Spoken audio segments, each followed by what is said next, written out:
By training, I'm a software engineer. All right. So I spent a decade as a software engineer. So that would be, where I have this crossover of, I've always had an interest in AI, and I was actually raised in a machine shop. Partially between a farm and a machine shop. So that's where I kind of got my physical intuitions, loading into like the logic and, understanding how to do things. That basically programming is a lot like advanced mathematics. There's a huge amount of crossover between the two because of the way that everything, works with them. You're basically doing sort of the same thing. I kind of see mathematicians as like old school programmers. So that's kind of where my professional training went. And then from there, I got involved in neuroscience because there's always been this background of attempting to understand the way that the human mind works, the way that, as I said, I'm really interested in developing AI. That's been a kind of a passion since I first got into programming. But it's been 10 years since I was doing professional programming. So it was 10 years of doing it, and then it's been 10 years since then, because then I went through a neuroscience course, which I audited a neuroscience course because I wanted to dig into these things. And the funny thing is I ended up doing a lot more autodidact kind of things. In other words, I did a lot of self-teaching, and that's why some of the greats of the 19th century physics, like Faraday, for instance, he was you find that some of these people who have a passion for learning sometimes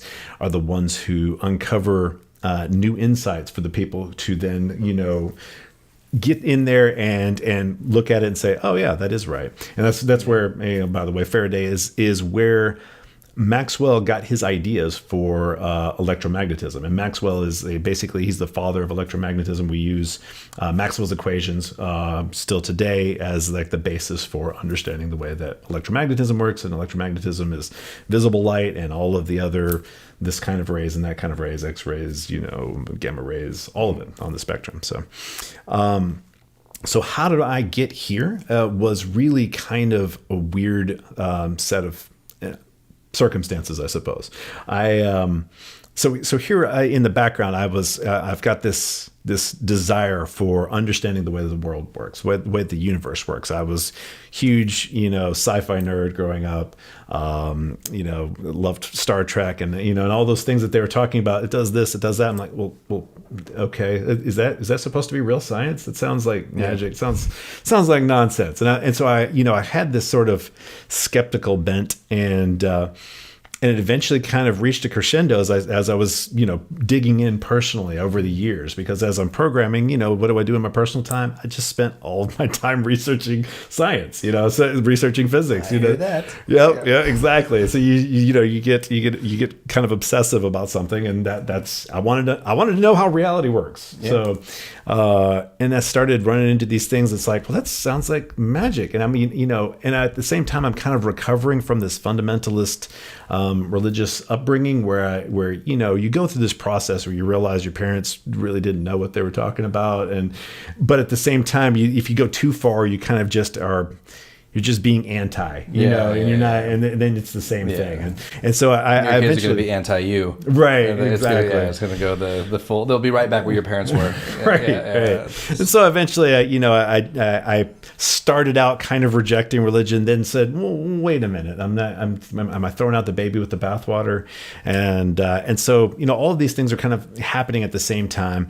But what I recognized is this dogmatic religious sort of behavior happening just upon asking the wrong questions. Mm-hmm. Now, I grew up asking the wrong questions. That's what kind of made me not be part of this. What made me sort of black sheep of the family is that I started very, very young. They would get very, very upset about the questions that I would ask. They were like I don't know, they saw it as disrespectful or what have you. And so I'd face a lot of trouble for the questions that I asked. Yeah.